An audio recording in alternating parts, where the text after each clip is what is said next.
دەستگای خێرخوازی بارزانی یەکێک لەو دەستگا خێرخوازیە گرنگانەیە کە نەک لە هەرێمی کوردستان و عێراق بەڵکو لە تەواوی جیهانیشدا ناسراوە و توانیوێتی هاوکاریەکان و دەستی هاوکاری خۆی بگەینێتە هەموو ئەوانەی کە پێویستیان بوو بێت. بەڵام بەداخەوە لێرە و لەوێ هەندێک جار هەندێک لایەن هەندێک کەس بەناڕەوا چۆن هێرش دەکرێتە سەر هەموو دەستکەوتەکانی گەلی کوردستان بە هەمان شێوە هەندێک جار هێرشیش دەکەنە سەر دەستگای خێرخوازی بارزانی. ئێمە بۆ قسەکردن لەسەر ئەم بابەتەوە بە دیاریکراویش مەسەلەی کە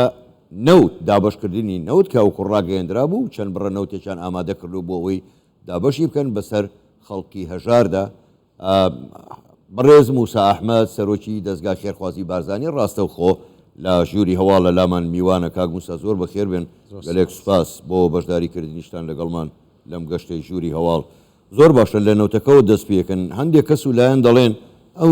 نەوتەی ئێوە دابەشیەکەن ئەو نەوتەیە کە بەغدان ناڕوویەتی نەک ئەو نەوتەی کە دەستگای خێرخوازی بارزانی و هەروەها بە پاڵپشتی سەرۆک بارزانیش دابین کراوە. ئەمە ڕاستە یان خۆڵکردنەکە چاوی خەڵکە؟ سپاسان دەکەین بۆ ئەو دەرفەتە. بەداخەوە تەبیعی ئێمە لای خەڵکی کوردستان ڕوون و ئاشکرایە بە تایبەتی خەڵکی هەژار و کەم دەرامەت کە ساڵانە دەستگای خێرخوازی بارزانی لەو وەرزەدا نەفتی هەبووە بوو ئەو هاوڵاتیانەی کە کەم دەرامەتن و توانای دابینکردنی سوتەمەنیان نییە بۆ خانەوادەکانیان. ئێمە یەکێک لە لایەنە جوانەکانی کارکردنی ئێمە ئەوە بووە چونکو بەردەوام لەگەڵ خەڵکداین و لەگەڵ خەمەکانی خەڵکداین. بۆیشە کە دەبێنین لە جێگەیەکدا خەڵکی کوردستان پێویستی بەوەیە کە زیاتر لەگەڵیاندا بمێنینەوە و خزمەتیان بکەین. ئێمە بە شێوەیەکی فراوانتر لە هەموو ئاستەکانەوە محاولەی خۆمان دەکەین کە بتوانین ئەو بارە قورسەی کە کەوتوتە سەرشانیان سوکتری بکەین. ئەم پرۆژە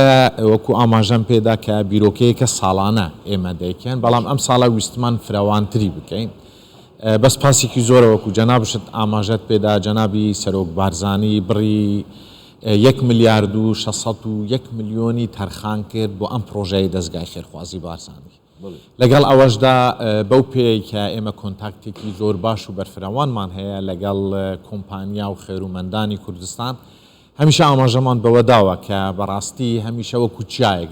لە پشت کارە خێرخوازیەکانی دەستگای خێرخوازی بارزانی بوونە. هەڵمەتێکشمان ڕاگەیان بۆ ئەوەی کە ئەوانیش بە پێر ئەو پرۆژەیەوە بێن و پرۆژەیەکە ئەمە 2 ڕۆژە دەستی پێکردووە بە شێوەیەکی بەرفراوان وەکو ئاماژەمان پێدا لە کۆنفرانسی ڕۆژنامەوانیش دوێن لە سۆران کە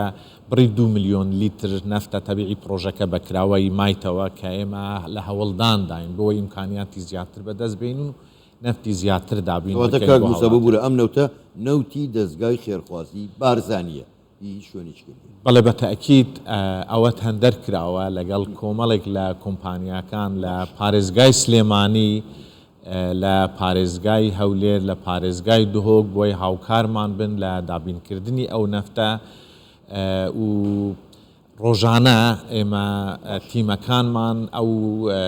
کارانە جێبەجێ دەکەن تەبیعی بە هەماهەنگیە لەگەڵ حکوومەتی هەرێمی کوردستان. هەماهەنگی حکوومەتی هەرێمی کوردستان لە چدایە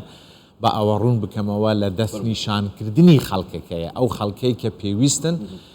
لەوانەیە ڕۆژانە بەهۆی ئەو بارودۆخەوە بەداخەوە خەڵکێکی زۆر ڕوو لە یەکێ ئیداریەکانی حکوومەت بکە و بە تایبەتی کۆمەڵەکان خاوەن پێداویستیانی تایبەت لە ئاستی ناحیەکان، لە ئاستی قەزاکان، لە ئاستی پارێزگاکان ئێمە هەوڵمانداوە سوود لەو ناوانە وەربگرین جگە لەو ناوانەی کە ڕۆژانە یان ئەو پرۆژانەی کە دەستگا هەیەی بۆ دەست نیشانکردنی ئەو خەڵکەی کە پێویستە زیاتر لە خەڵکی تر خزمەتی بکەن بەهۆی ئەو بارودۆخە ئابوووریەکی هەیە. زۆر باشە کاک موسا، بۆ خۆ دەزانی ئێمە ئێستا لە ناوەڕاستی شلەی زستانە، چەند ڕۆژێکیشە بەفر و بارانێکی زۆر دەبارێ. ئێوە ئەم هەڵمەتی نەوت دابشکردنە بەردەوام دەبێ؟ بەڵێ بە تاکید وەکو ئاماژەت پێدا خۆت 20,000 خێزان لەو هەڵمەتەی دەستگای خێرخوازی بارزانی سوودمەند دەبن و با من مژدەیەکت پێ بدەم بە خۆشەویستانی دەستگای خێرخوازی بارزانی. بەڕاستی ئێمە هەموو ئەو لایەنانە دەدەین بە دادگا ئەو لایەنە ڕسمیانەی کە چکو بەداخەوە لایەنی ڕسمیش هەنە ئێمە بینی ومانن شتەکانیان کە ئەم دەنگۆیان بەڵاو کردوتەوە و جارێکی تریش مژدێ ئەو پارەی کە بەدەستشمان دێت لەو محکەمانە ئەوش جارێکی تر دەکەینەوە نەچکو دڵنیای 100% نەنەکە ئێمە براوەینە بەداخەوە ینی لە هەموو جیهاندا کە دەستگایەکی لە شێوەی دەستگای خێرخوازی بارزانی هەیە هەموو لایەنە سیاسیەکان بێ جیاوازی شانازی پێوە دەکەن چکو هەموو خەڵکی کوردستان شایدی بۆ ئێمە دەدەت کە ئێمە بە بێ جیاوازی خزمەتی هەموو لایەنە سیاسیەکان ڕەنگە کاتم زۆر کەم ما بێ دو پرسیار ئێوە دەستگایەکی خێرخوازی نەکرد لە کوردستان و عێراق ئەمە ئاشکرایە بەڵکو لە جیهان بەڵام پرسیارەکە ئەمەیە بەڕاستی ئەگەرچی تۆ ئاماژەت بە هەندێکیدا بۆچی هەندێک کەس هەندێک لایەن بە دیاریکراویش لە ناو فەیسبوک لەوێوە سوود لەوە دەبین و دژایەتیەوە دەکەن هێرش دەکەنە سەر ئێوە گەر بە کورتیش وەڵام دەیتەوە سوپاست دەکەن وەڵە بەداخەوە ینی ئەمە تێنەگەیشتنێکی ئەوانە لە کاری ئینسانی تێنەگەیشتنە لەوەی کە چۆن ئەبێت ئێمە پەرە بە بواری مرۆڤی بدەین بە کاری هاوبەش بدەین بە ڕێکخستنی موسساتی لەو شێوەیە بدەین و بەڕاستی کۆمەلگای ئێمە پێویستی بەو جۆرە دەستگایانە هەیەە نەک دەستگای خێرخوازی بارزانی ئێمە هەمیشە تەمە نامان کردووە کە خەڵکی کوردستان دام و دەستگایەکان هاوڵاتیان بە تایبەتی خۆزگا لە نەوەتویەکەوە پرۆسەیەکیان دەست پێ کرد با بۆ دروستکردنی دەستگای لەو شێوە چکو من دڵنیامە ئەو هەوڵانەی کە دەستگای خێرخوازی بارزانی دەیدات ئەنجامی دەدات ڕۆژانە هاوڵاتیانی کوردستان زیاتر لێک نێزیک دەکاتەوە دەسەڵات و هاوڵاتی زیاتر لێک نێزیک دەکاتەوە کۆمەلگای نێودەوڵەتی و خەڵکی ئێمە زیاتر لێک نزیک دەکەتەوە بۆیشە من پێم وایە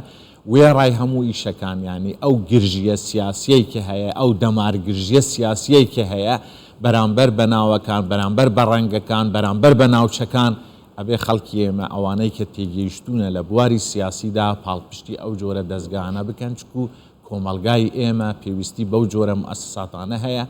ئێمە ئەوەی لەو ماوەیە کردومانە تەبیعی بە پشتیوانی خەڵکی کوردستان زۆر کەم لایەنی سیاسی توانی ویانە ئەو هەنگاوانە بەهاوێژن لە گەیاندنی دەنگی کورد لە گەیاندنی ئەو لایەنە جوانە ئینسانیەی کوردستانیان دەسەڵاتی کوردی کە بەڕاستی ئەمانە گلەیەکن کە ئێمە لەو کەسانە دەکەن تەبیعی خەڵکی کوردستان تێدەگە خەڵکی هەژار و کەم دەرامەت تێدەگە بەڵام بەداخەوە خەڵکێکن کە خۆیان بە نەوعێک لە ڕۆشنبیر دەزانن ئەوان تێناگەن زۆر گرنگە خۆیان تێبگەن زۆر باشە زۆر بەڕێز موسا ئەحمەد سەرۆکی دەستگای خێرخوازی بارزانی گەلێک سوپاس بۆ بەشداریکردنتان لەگەڵمان سوپاس بۆ ئێوە شەوتان باش